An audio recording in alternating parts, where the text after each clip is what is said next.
Aujourd'hui, je reviens sur la thématique liée au corps. Cette fois-ci, c'est un peu moins dramatique que la dernière fois. Je m'en suis sortie. Mais néanmoins, ça soulève encore quelques interrogations. Après l'aventure d'octobre 2023, il s'en est écoulé du temps avant que ressurgissent les prémices de ce que j'imaginais être une récidive. Heureusement pour moi, ce fut une fausse alerte. Cependant, je reste toujours attentive aux moindres manifestations que mon corps m'envoie. Certes, le fibrome était bien loin derrière moi, mais de nouvelles sensations bizarres et pourtant assez communes, ballonnements, gargouillements, gaz, etc., étaient bien présentes.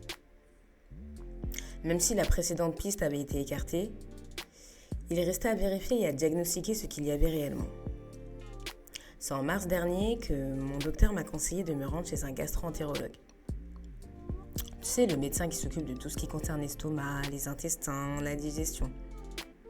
C'était afin d'écarter tout risque de gravité. J'ai donc passé une coloscopie. Bon, je te fais pas de dessin.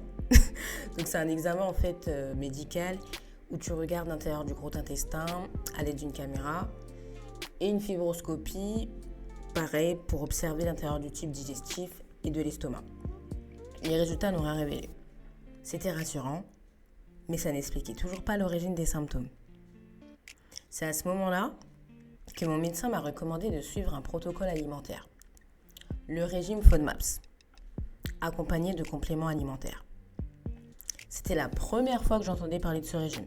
Franchement, j'en avais jamais entendu parler auparavant.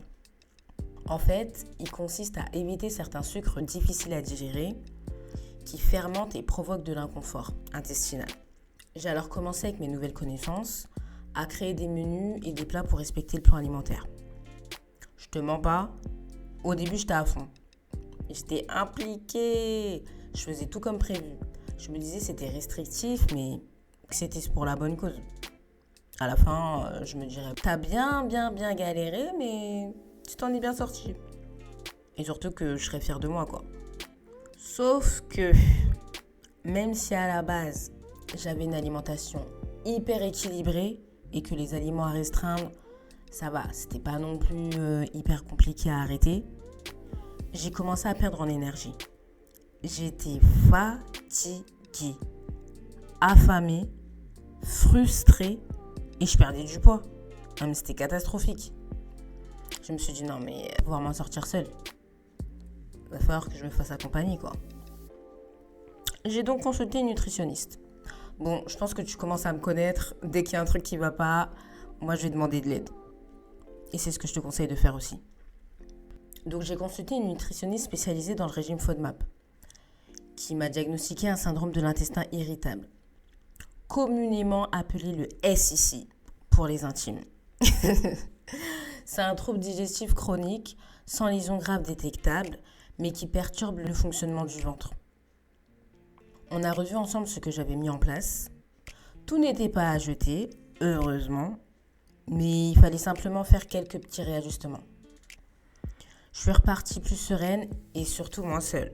Parce que franchement, être accompagnée, c'est important. Surtout quand on n'y connaît pas grand-chose et ça permet d'éviter les effets contraires de ce que, à la base, toi, tu recherches en fait.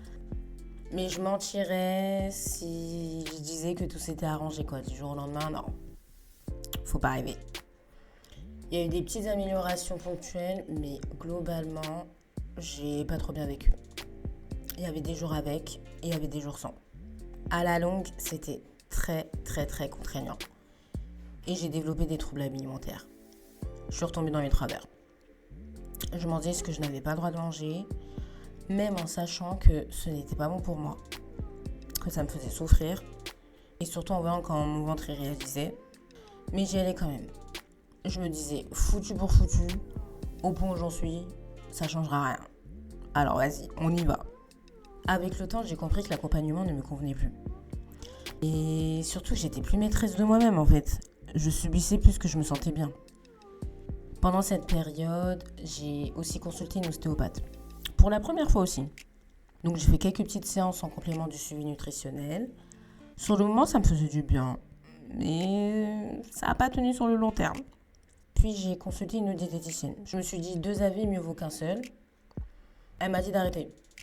Elle n'a même pas cherché à comprendre. Elle m'a dit, si ce régime-là, il ne me va pas, ça sert à rien de forcer. Et c'est ce que j'ai fait. Aujourd'hui, je suis pas vraiment au même point qu'avant, mais c'est pas encore ça. Donc, il y a encore du travail à faire. Mais déjà, je me sens moins emprisonnée. Je ressens moins de pression. Après, je ne me considère pas battue. J'ai essayé. Ça a plus ou moins fonctionné à certains moments. Mais je continue ma quête. D'ailleurs, quand j'aurai compris ce que mon ventre il a réellement besoin et surtout ce qui lui fait du bien, ça sera l'office d'un nouvel épisode. Mais parlons d'alimentation maintenant. Je veux revenir sur quelque chose d'essentiel. L'éducation alimentaire. Oui. Aussi loin que je m'en souvienne, enfant, adolescente, jeune adulte, everywhere, j'avais aucun problème digestif. Non mais vraiment, je mangeais salement. Non mais c'est vrai, quand je réfléchis, je me dis mais attends, au collège, je mangeais que des surgelés, des pizzas, des crêpes, des hamburgers et je m'en portais bien. Au lycée, pareil, je mangeais des grecs à gogo. Ah ouais, les grecs c'était tous les jours je crois. Sandwich, fast food, etc. Mais mon ventre il était plat comme une planche à pain. Non mais va comprendre. Non mais aujourd'hui c'est tout le contraire. Je fais beaucoup plus attention, je suis devenue super sensible à certains aliments et clairement ça n'a pas aidé. Enfin, faut dire ce qui est. Tout commence par l'éducation dès le plus jeune âge et on nous apprend pas vraiment à bien manger. Enfin, surtout sainement quoi.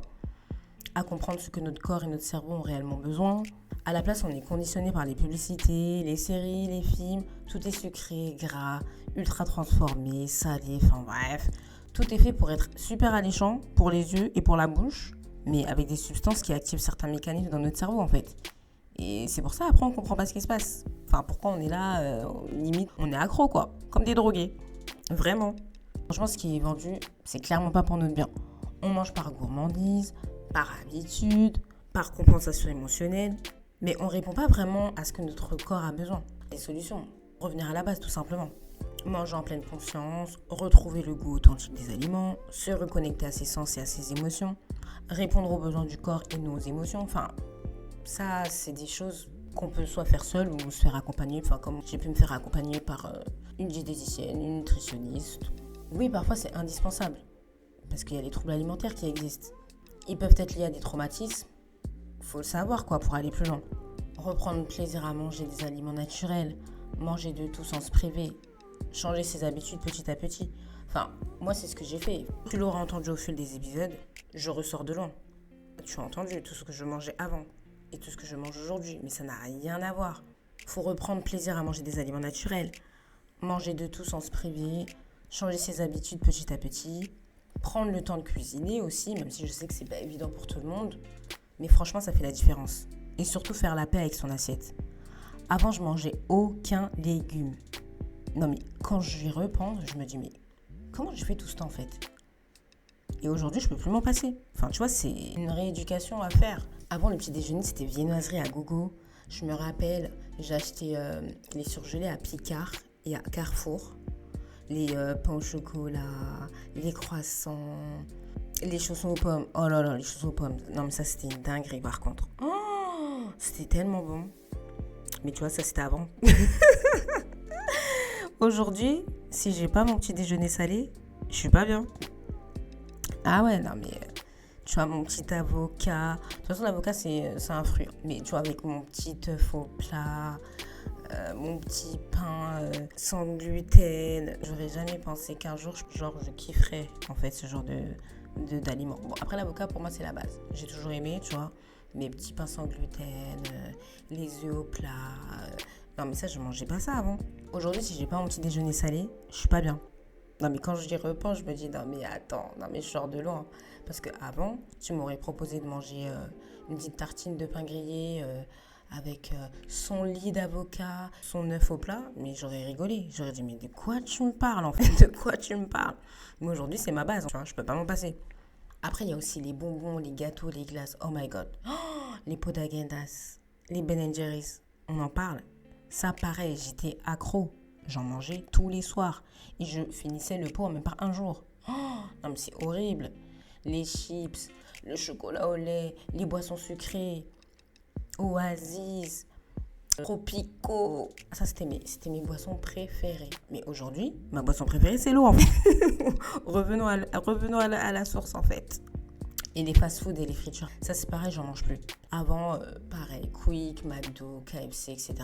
Aujourd'hui, franchement, je préfère le cuisiner moi-même. Déjà, c'est meilleur. Et 1 heure après, j'ai pas faim, en fait. Tu vois, je préfère, franchement, au pire, manger dans un vrai restaurant et me faire plaisir correctement. Au moins, je sais ce qu'il y a dans mon assiette. Ou tout simplement, le faire moi-même, comme je l'ai dit. Cuisiner des vrais produits et surtout être satisfaite, en fait, de ce qu'il y a, en fait, dans mon plat. Tu vois, il n'y a rien de mieux que de cuisiner soi-même. Sentir les odeurs, goûter la vraie nourriture. Enfin, j'en ai fait du chemin. Franchement, quand j'y réfléchis, je me dis, ah ouais, mais je sors de loin. Si je suis arrivée, toi aussi tu peux. Petit à petit, sans pression aucune. Voilà, j'ai fait vraiment en fonction de ce qui a marché et ce qui n'a pas marché. Et je suis encore en process. Tu vois, il y a des trucs que je teste, des fois je vois, je regarde. Ça passe, ça passe pas. Et c'est comme ça en fait. Faut juste savoir pourquoi tu le fais. Et après, ça deviendra une habitude. C'est comme dans tout. Quand tu verras les résultats, tu seras hyper fier de toi. Et de temps en temps, je me fais plaisir, on va pas se mentir. Je peux pas tout enlever comme ça du jour au lendemain. Mais en tout cas, j'en suis consciente. Voilà, quand j'ai envie de me faire plaisir, je me fais plaisir. Mais sinon, la majeure partie du temps, voilà, j'essaie en tout cas de manger assez bien. Et de privilégier vraiment des légumes, des fruits. Enfin, voilà. Et quand j'ai mangé des légumes et des fruits, je suis pas là avec une assiette de salade verte qui se bat en duel avec un bout de poulet ou que sais-je. Par rapport à mon intolérance, forcément, je peux pas faire n'importe quoi. Mais tu peux te faire de bons plats avec des bons aliments et ça change tout. Et franchement, il n'y a rien de mieux. Aujourd'hui, je connais mon corps, je l'écoute, je le respecte.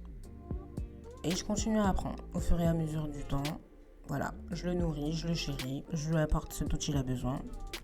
Et c'est bon quoi. Voilà, c'était J'écoute ma voix. Merci d'être resté à mes côtés. Si tu t'es reconnu à travers mon récit, laisse ta petite trace. On se retrouve très vite dans le prochain épisode. Et surtout, écoute ta voix.